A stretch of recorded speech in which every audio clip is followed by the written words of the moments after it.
The present case will take us to Spokane, a city situated in the territory of Washington in the U.S. It is known for its rich social legacy and regular excellence, making it a famous objective for outside lovers. With the Spokane Stream going through its middle, the city offers a flourishing midtown region with a plenty of shopping, eating and diversion choices. The city is likewise renowned for being the origin of Father's Day and for facilitating the yearly lilac celebration, which commends the sprouting of the city's particular bloom. Candy was brought into the world in the year in 1950 to guardians Elaine and Carl Rogers. Since she was a lone youngster, her folks extraordinarily valued her. Eventually Elaine and Carl's marriage came crashing down for obscure reasons, and this made them get separated and head out in a different direction. Anyway, Candy stayed under the watchful eye of her mom, who was a teacher at the time. Elaine guarantees that she accommodated her little girl as best she could. Candy was a well-known face locally, and the people who knew her depicted her as a charming and cordial young lady who wanted to snicker. By 1959, Candy was 9 years of age and was a fourth grader at Holmes Primary School. Like most young ladies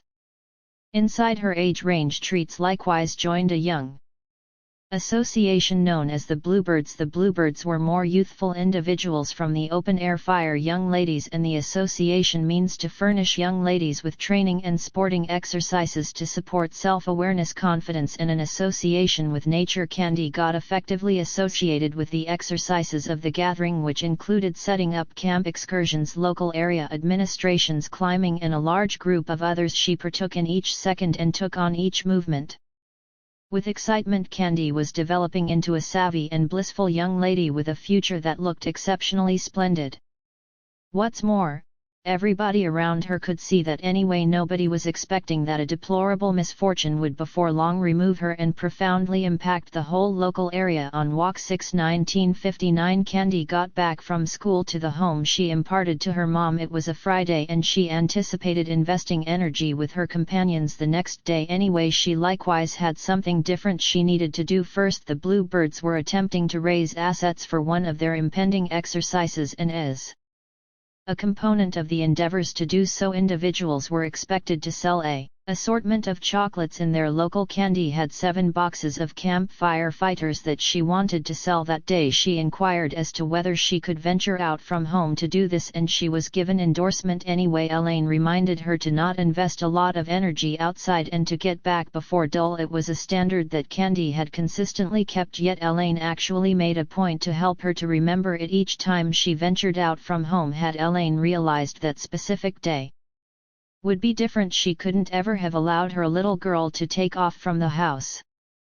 Candy ate a speedy nibble of an oats treat and furthermore played with their family canine momentarily. Then she snatches the cases of open-air fire mints and advanced out of the house. The time was around 4 p.m. There were a few young ladies of her age offering chocolate from one way to another that critical evening, and she goes along with them. No one realizes what precisely happened subsequently. However, sweets never got back. At around 5:30 p.m. Elaine started to get stressed. She realized it was not normal for Candy to stay outside this late. As the minutes gradually hauled by, it seems like hours to Elaine, and she continued to tune in for the recognizable sound of Sweet's strides moving toward the house. However, they never came. At around 6 p.m. her tension had soared and she was certain that something had turned out badly. She immediately illuminated Treat's granddad Stanley Newton about the circumstance. Different family members, companions and neighbors were likewise illuminates that Candy had not gotten back, and by 6:30 p.m. a little gathering were out searching for her. They started by inquiring as to whether they knew where she was.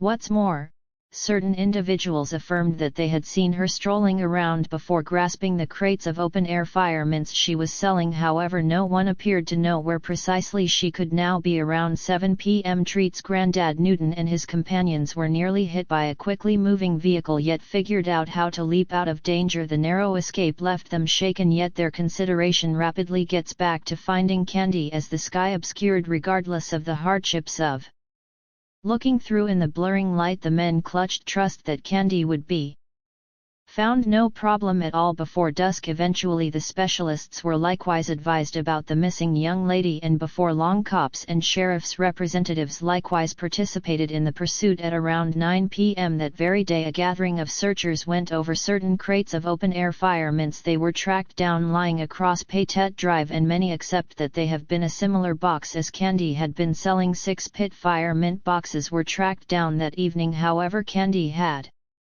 ventured out from home with 7. That evening's hunt ended up being useless. There was no indication of Candy anyplace. Elaine could barely get any rest over the course of the night. Numerous contemplations dashed through her psyche, and she contemplated whether her girl was okay. The vulnerability was simply a lot to handle, and she quietly cried and implored that Candy would get back securely to her. The next morning was a Saturday, and by then nearly everybody in the city had gotten the news that Candy was missing. Good-natured people marched out in enormous numbers to start the quest for the day.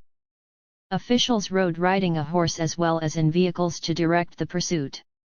They glanced through the forest and along significant streets. The aviation-based armed forces likewise aided the pursuit by giving a helicopter. The airplane was loaded up by 4 prepared faculty as well as 1 pilot, and they took it to the air. While flying over Spokane Stream, the pilot neglected to see a high-pressure wire as late as possible and wound up flying into it. The impact was quick. The helicopter spiraled wild and collided with the Spokane waterway, immediately killing 3 of the 5 men on board: pilot Merle D. Beam, Sergeant William A. McDonnell, and Lieutenant Kenneth G. Fatek were the 3 men who unfortunately lost their lives on that day. Every individual who had participated in the quest for Candy was disheartened by the disastrous occasion. However, it did practically nothing to deter them from looking for her. Not entirely settled, and consequently heightened their endeavors. Not a solitary one of them believed that the demise of the 3 legends should be to no end.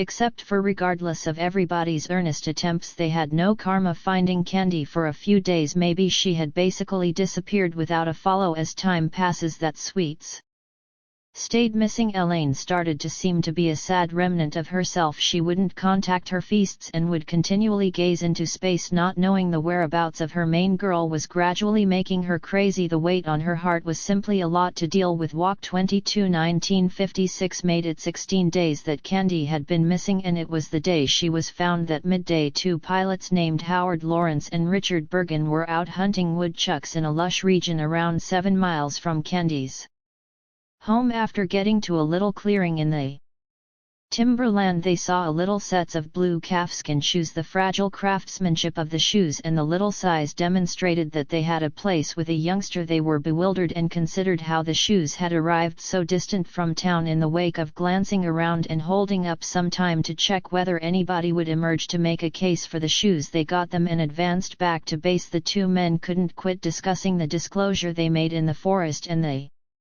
news before long spread like quickly. The shoes were given over to the police, who reached Treat's granddad to check whether he could distinguish them. They genuinely thought that the shoes had a place with the young lady they had endured a few days looking for. When Candy's granddad saw the shoes, he told the cops that they to be sure seemed to be like the ones she had worn in the past. With this affirmation, officials chose to zero in their hunt on the region where the shoes had been found, since it had developed dull. Directing a pursuit would be troublesome that evening, thus they consented to hold on until the following morning. The next day was a Sunday, and by first light a group of officials and volunteers had shown up at the clearing where the shoes had been found. They promptly started glancing through the area, however at first figured out nothing. After some opportunity went by, one of the officials unexpectedly ran over a little hill comprised of brush and pine needles. He found it bizarre and chose to investigate. His shock, it didn't take him long to see a knee standing free from the heap, and he painstakingly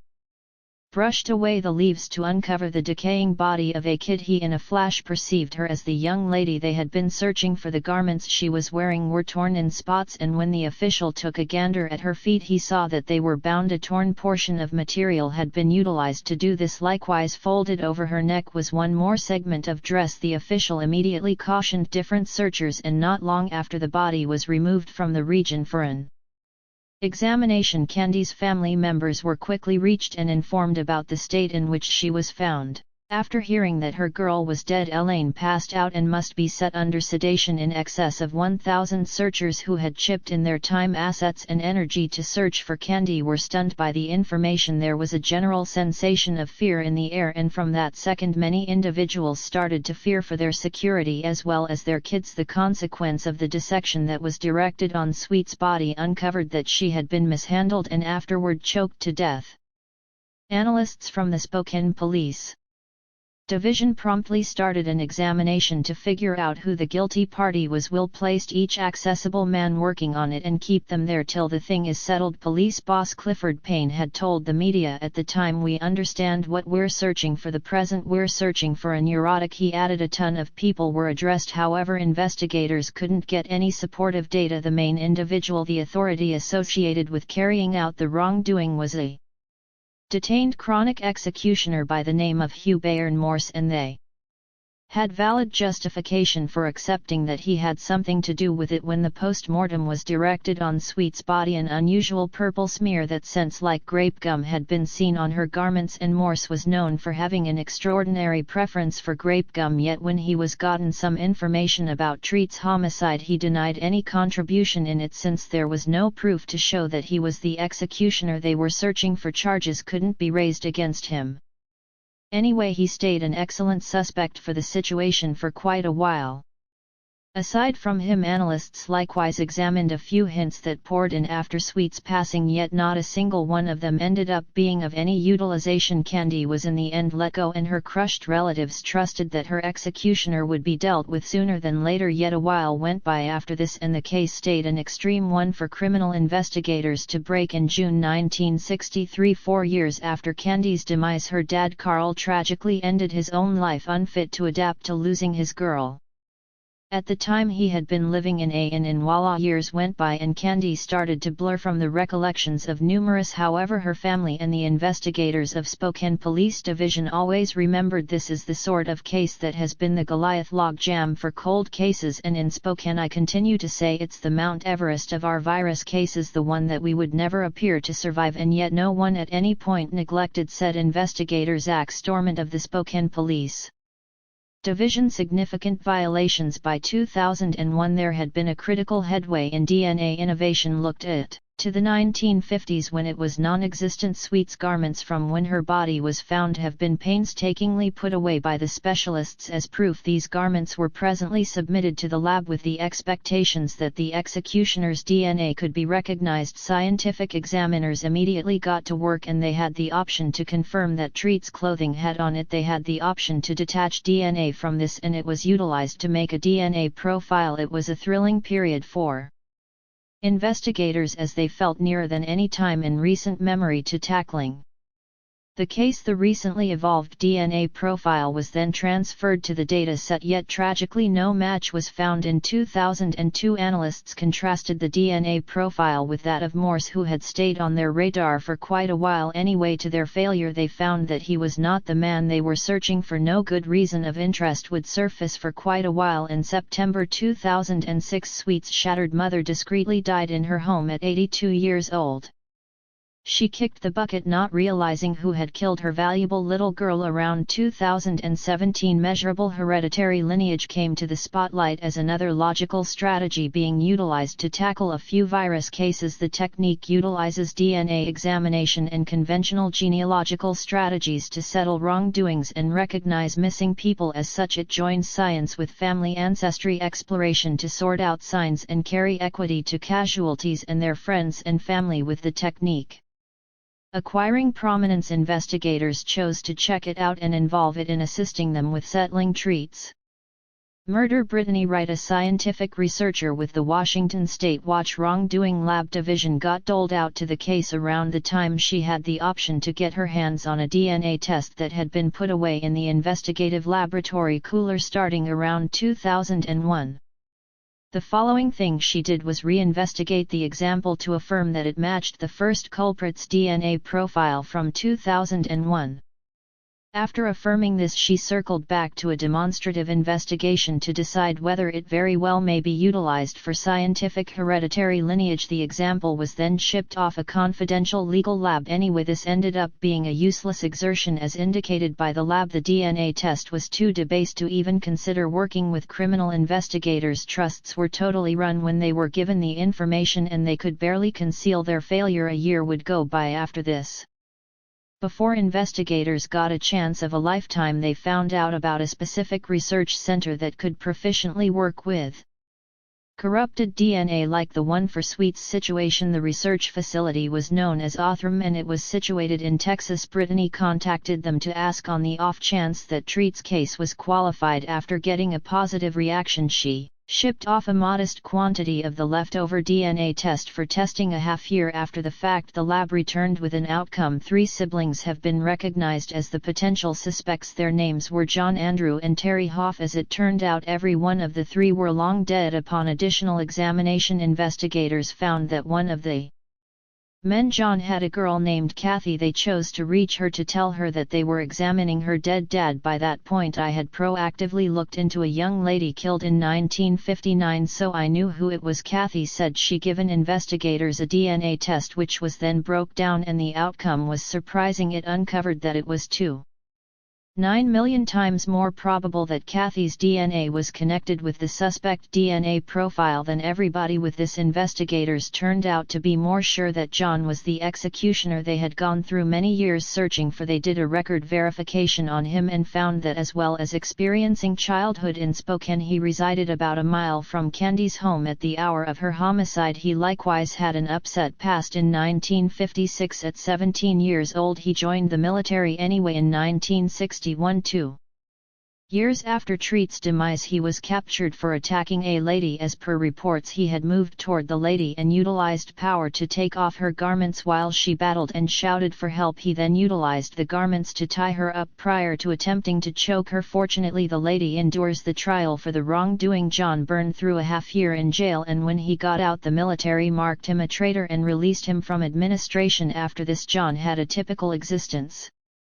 He functioned as a house-to-house sales rep and furthermore in a wood yard to earn enough to get by. Anyway, early on of 31 he finished up ending his own life. Separated from this, analysts likewise revealed a potential association among John and Candy. Hoff's stepsister was a 10-year-old open-air fire young lady at the hour of Treat's homicide and assumed the part of Sweet's elder sibling in the program. Analysts accepted that this was the way John could have known Treat's. When criminal investigators uncovered this about John, they chose to find one last way to affirm that he was Treat's executioner with Kathy's consent. As well as a court order, they ventured out to the graveyard where Joan was covered and uncovered his cadaver. A DNA test was taken from his remaining parts and was then shipped off the lab for testing. The outcome was what criminal investigators expected. John was Sweet's executioner. We got very fortunate in that we got DNA from 1959, said previous Spokane police analysts Brian Hammond, who worked enthusiastically working on it till he resigned in 2021. They had no understanding of that at that point, and that is clearly the thing breaks the case. If not, I don't completely accept that it would have at any point been settled. Hammond added, a portion of Sweet's enduring family members were reached and informed about the forward leap for the situation. It's not conclusion yet. Essentially, there's some type of fulfillment, realizing that the individual that did it is basically named. He might be in a grave yet he's named, said 77 Joanne Poss, a cousin of Treat's family members. Anyway, remained disheartened by the way that her grandparents and guardians never got to realize who killed her. They never saw him pay or bite the dust for it or anything. They went to their grave not knowing, and that was hard. Joanne expressed concerning Kathy. The disclosure that her dad was the killer shook her to the bones. It's super miserable to figure out that somebody, not even your father, yet somebody in your family, could follow through with something like that. Kathy said John died when she was just 9 and she grew up accepting that he had done it because of misery, and presently I think no, he was underhanded. She said it was anything but a getaway and away from it, yet he got to pass on with individuals thinking he was an upstanding man. Furthermore, he wasn't. Kathy likewise delivered a general acknowledgement for her dad's wrongdoing and the aggravation it caused the killed young lady's family. I'm extremely upset for what my father did, that he ended her life horrendously, she said. I trust that it gives harmony, realizing that despite the fact that it's not actually equity since he gets no discipline, his name has this on it now and they can know it's tackled through the demonstration of one man. A family was dove into hopelessness and stayed in obscurity for over 60 years.